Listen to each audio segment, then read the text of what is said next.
We'll get started. I'm actually getting things going this evening. And I think most of you know me, but I'm Karen Wade. And I'm really thrilled to welcome you to our second monthly Storytellers gathering. Like last month, uh, we'll be exploring a Plano era story this evening. But we have to remember that church history is much more than just the 19th century. It's the 20th century, it's the 21st century. And in future weeks, we're going to be exploring not only stories from what we consider our past, but stories that are very recent and in some cases ongoing. But in addition to exploring these stories from the past, from storytellers like Wendy Eaton will be this evening, there's going to be times that we are going to be our own storytellers. And some of you may have seen the t-shirt. We are all storytellers. And we actually in March will have an opportunity for us to all tell our own stories. Mags will be able to explain a little more the details of what we'll be doing next month at the end of the evening. But what about tonight? The story of church history that we'll be exploring this evening is about a journey during which travelers discovered much more than they had anticipated. So today, in addition to being the set day for our new online congregational storytelling gathering, it's Ash Wednesday and the beginning of Lent, which is also in many ways a journey.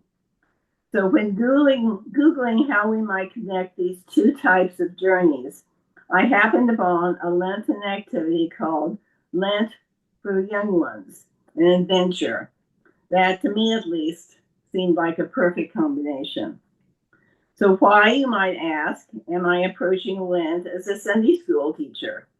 Well, from my experience, if you want to clearly convey a concept, explain it as you would to a fourth grader, or maybe even a kindergartner. So how would we explain Lent to these young ones? Well, first, I would explain Lent along the lines of a journey, and not just any journey, but a wild adventure. Like going camping in the forest, or on an African safari, or on a spaceship to Mars, or stowing away in a ship with a bunch of pirates, or searching for a golden ring. I would have related it to whatever kind of adventure would have enticed these kids the most. Then I would have told the story, probably several times, because they would interrupt me quite often with the most random comments about the wild adventures that the Israelites went on for 40 years. Yes, 40 years. And how they made a lot of mistakes, but how God loved them, period. They couldn't lose God's love no matter how many boneheaded mistakes they made, because God found them and finds us absolutely delightful. Even when God is frustrated, God is still love. And I would also tell the story of the wild adventure that Jesus went on into the wilderness for 40 days. Yes, 40 days. And we could talk about the sort of things he gave up and how bad he must have felt and how it was part of his quest and how he did it out of love. And we would talk in the car and at dinner and while cooking, while I gave them baths and we played with pirate boats about what it would be like to go on that sort of adventure and about the sort of mistakes we might make on a big quest and about how great it is to know that God is always with us, no matter how hard things are or how many times we get in trouble, like God was with Jesus and the Israelites during their adventures. Then I would teach them that we should always say thank you to God for always being with us, for always being loved, even when we make boneheaded mistakes. And I would teach them and remind myself to say thank you to Jesus for teaching us that we can do hard things, like apologizing for making mistakes, or going to a new school, or telling the truth. And then I would tell them that we are in a season called Lent, and that this season is an adventure journey that lasts for 40 days. Yes, 40 days. And that we get to be a part of the adventure. As Wendy in a bit tells us the story of how Charles Wesley Wandell and Glaud Rodger stopped off in Tahiti for ship repairs on their way to Australia and made an incredible discovery. We certainly will be able to label their journey as quite an adventure. So, as we begin these 40 days of Lent, are we ready to embark on an adventure of our own? How have we prepared for the journey? What unexpected discoveries or challenges might we encounter? What will we have learned during Lent about ourselves and the world in which we live? For just a moment, before we hear a story from 1873, let us individually consider these questions as we begin the season of Lent in 2026.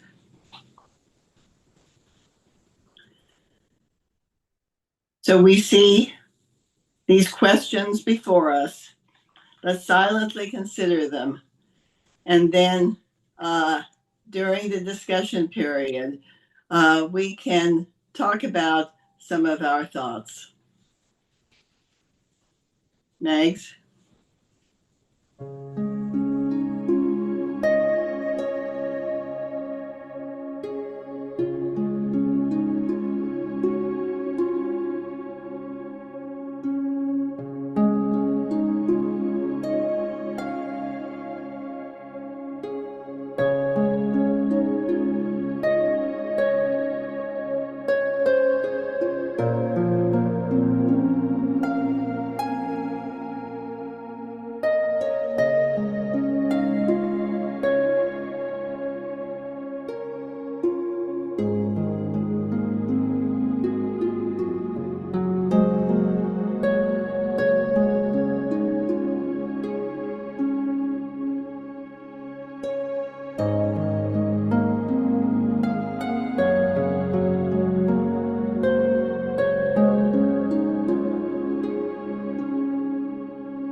And now Wendy's going to tell us a story about another great adventure.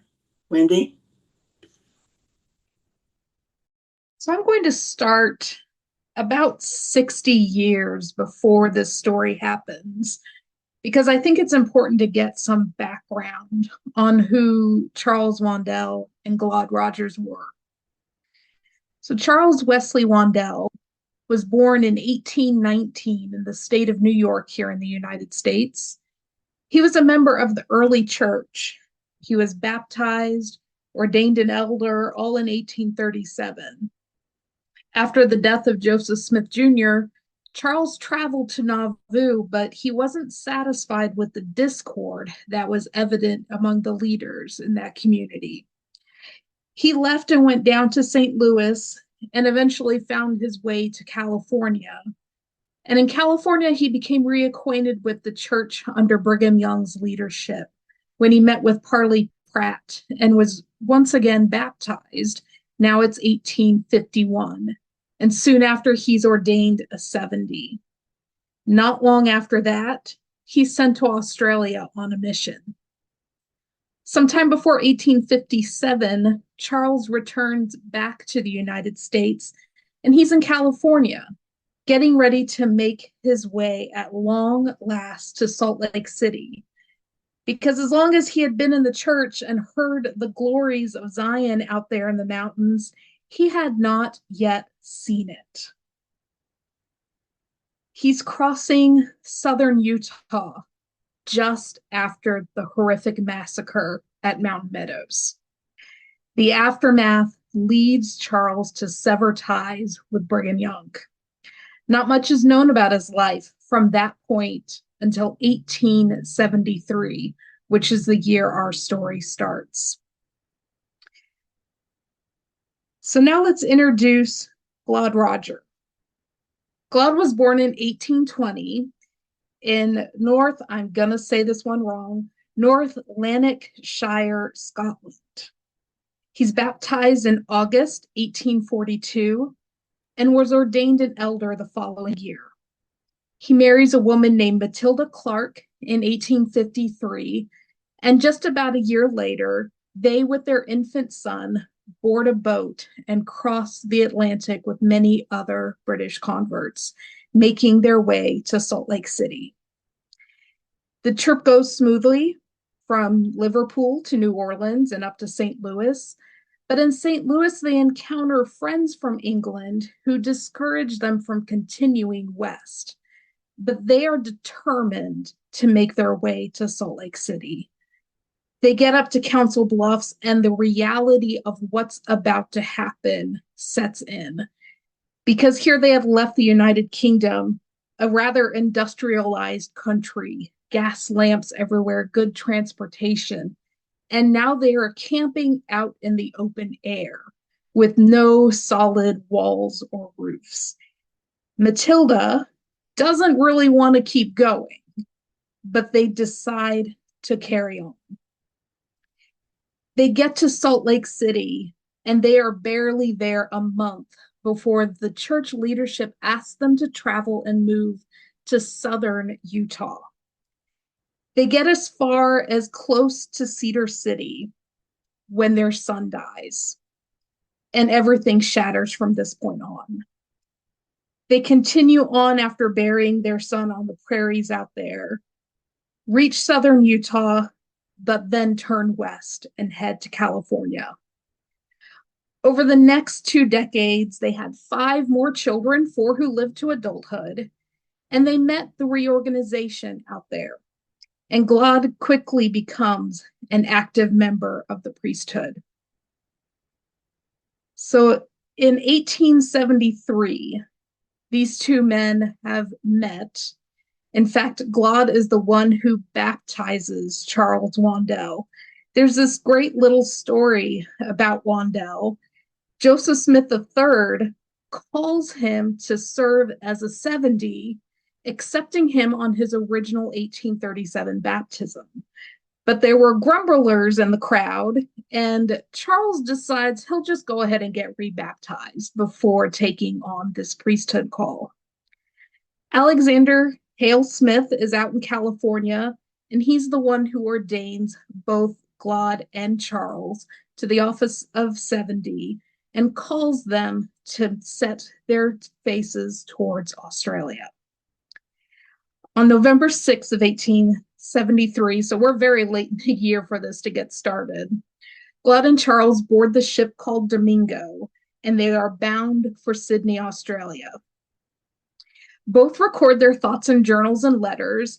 Glaud's journals and letters have survived, but only part of Charles's have. For Glaud, this was a very sad parting. His family, with 4 children ranging from age 20 to 5 years old, his wife Maddie recalls that parting that Glaud was scared to leave her and the children alone.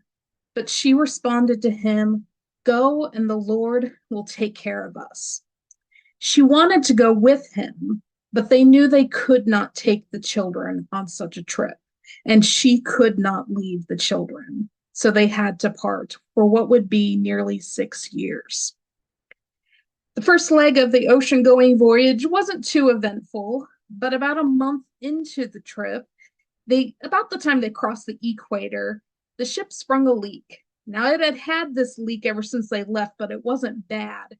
But the constant dipping in and out of the waves on this ship caused the leak to get worse.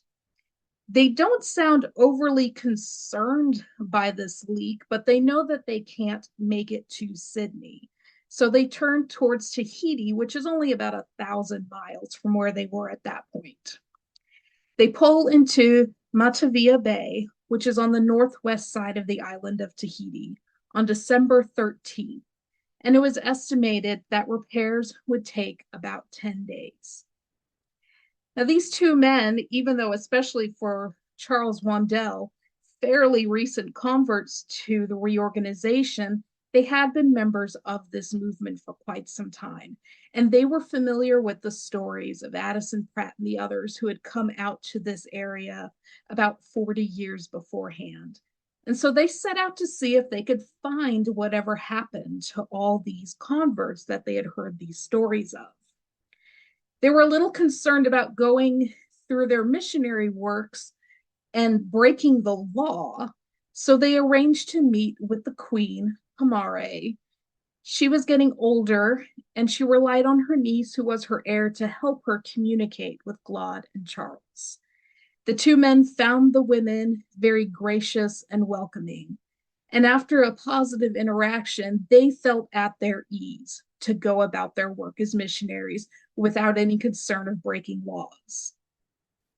They mostly stuck to the main city, Papeete, but on December 19th, they wandered outside of the city limits into the less settled area. Here they encountered 2 men who were very persistent in asking questions of Glaud and Charles in a language that they had no idea what was going on.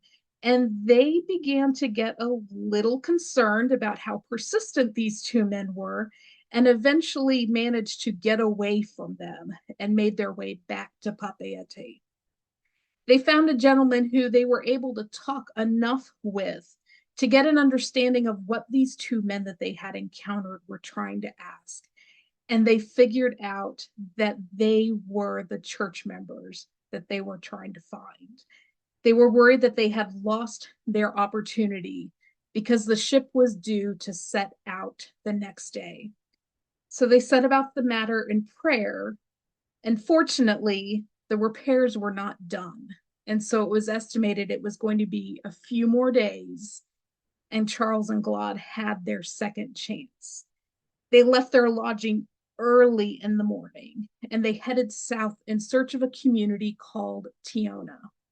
They had been told that they would find the saints there. At Fa'a, they stopped to ask for directions and were given a guide who took them to a native man named David Brown, who was one of the leading members of the group of saints at Tiona. Excitement grew on their arrival. A meeting was called to be held at 3 p.m, but first a welcome feast had to take place. After this welcome feast and initial meeting, A choir led by Sister Pepe opened the meeting, which was followed by a prayer and another hymn, before Glaud and Charles shared the news of the church back in the United States and the events that led them to land in Tahiti. The next several days were filled with meetings and worship services. Charles and Glaud learned all that they could of what had happened to the saints there on the islands in the years that they had not been in contact with the United States. Many asked to be rebaptized, and on Sunday, 51 people were. Charles recorded in his letter that after that long day of baptizing, he was rather tired, and so he went to take a nap. Glaud went out to explore with some of these newfound family to see others in the community. He gets back to their lodging that evening, wakens Charles, and says, I was just arrested, but we were able to get released, but we need to take this under control. So they spent some time arranging licenses for the priesthood members and instructions for how to baptize, hoping to cover their tracks with the legal matters of missionaries operating in French Polynesia without the French government coming in and trying to stop them. That evening, Charles recorded in a letter to Joseph Smith III, all hands and the choir gathered at our rooms and entertained us with the Spirit of God like a fire is burning and other inspiring songs of Zion, all sung in the Tahitian language.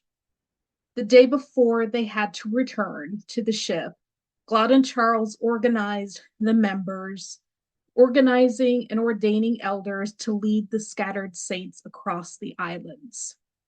From Tabani, Tiapo, and Pe'e were called to lead. From Anana, Tara, and Parate, and Tenate were called. From Tomatua, Teagi, and from Tahiti, 3 different people, David Brown, who they had worked with, Re'epu, and Taniera. And I was advised that when I tried to pronounce those names, to just say all the vowels, and I will have a pretty good understanding of Tahitian. So hopefully I did okay doing that. When they were getting ready to set out that next day, they were apprehensive that they would find themselves under arrest when they reached Papeete. They calmed themselves down by deciding that if they were arrested, that just meant God wanted them to stay and keep working in Tahiti with the church members here. And if they made it to the ship without any issues, that meant God wanted them to carry them to Sydney. So as they made their way through Papeete, the French soldiers kept a very close eye on them, but let them pass without any problem. They later found out that the French council hoped that the problem would just go away when the 2 of them did. Maybe unfortunately for the council, the men had promised the church members that they would be in contact with Joseph Smith III and they would try to get a missionary out there as soon as they could. They continued on their way to Sydney, arriving about a month after departing Tahiti. The 2 worked diligently, but Charles took ill a year later. His heart was weakened and he died. The church members at Balmain held his funeral and buried him. 25 years later, Sister Ellis, who had a vision of the 2 of them arriving, she had been at his side at his last days, and she was concerned that they had never marked his grave.